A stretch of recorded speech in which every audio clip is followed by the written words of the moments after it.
ભારતના 3 railway station વિશ્વ કક્ષાના આઇકોનિક બનવા જઈ રહ્યા છે, જેમાં અમદાવાદ સ્ટેશનનો પણ સમાવેશ થાય છે. તે કેવું દેખાશે અને હાલમાં કેવું કામ ચાલી રહ્યું છે, અમારા સંવાદદાતા કેતન જોશીએ કાલુપુર રેલવે સ્ટેશન ઉપર જઈને ચિતાર મેળવ્યો. આવો જોઈએ. ભારતના 3 સર્વશ્રેષ્ઠ આઇકોનિક રેલવે સ્ટેશનમાં એક અમદાવાદનું કાલુપુર રેલવે સ્ટેશન પણ છે, જ્યાં અત્યારે અમે હાજર છીએ.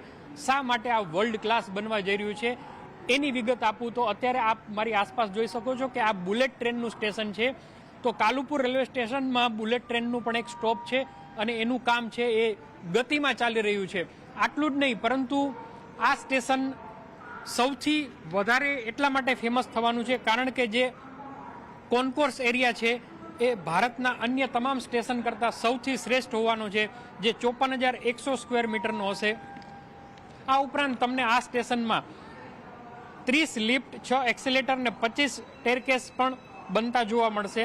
ખાસ વાત એ છે કે અલગ અલગ એરિયામાંથી જે પેસેન્જર અહીંયા આવવાના છે એ 7,000 સ્ક્વેર ફીટ ઉપર એનો માટેનો એક ઓપન એરિયા પણ બનશે. 3,000 કારનું પાર્કિંગ હશે, 4 કારની લિફ્ટ હશે. આટલું જ નહીં, પરંતુ રેલવે વિભાગે આના ઉપર 2384 કરોડથી પણ વધારેનું બજેટ છે એ ફાળવ્યું છે. તમે ચાહે આ સ્ટેશન ઉપરથી અન્ય ટ્રેનમાં બેસવા માંગતા હો, બુલેટ ટ્રેનમાં જવા માંગતા હો કે મેટ્રો કે લોકલ બસીસમાં જવા માંગતા હો, પરંતુ તમામની કનેક્ટિવિટી આ જ સ્ટેશન ઉપર તમને જોવા મળશે. હાલ કામ ચાલી રહ્યું છે, જોરશોરથી ચાલી રહ્યું છે અને 2027ના મિડમાં આ આખું કામ પૂરું થઈ જશે અને તમે એક એવો એક્સપિરિયન્સ કરી શકશો કે જે એરપોર્ટ ઉપર તમને થતો હોય.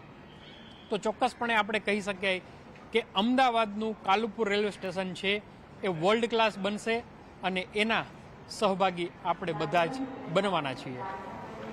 કેતન જોશી, અમદાવાદ.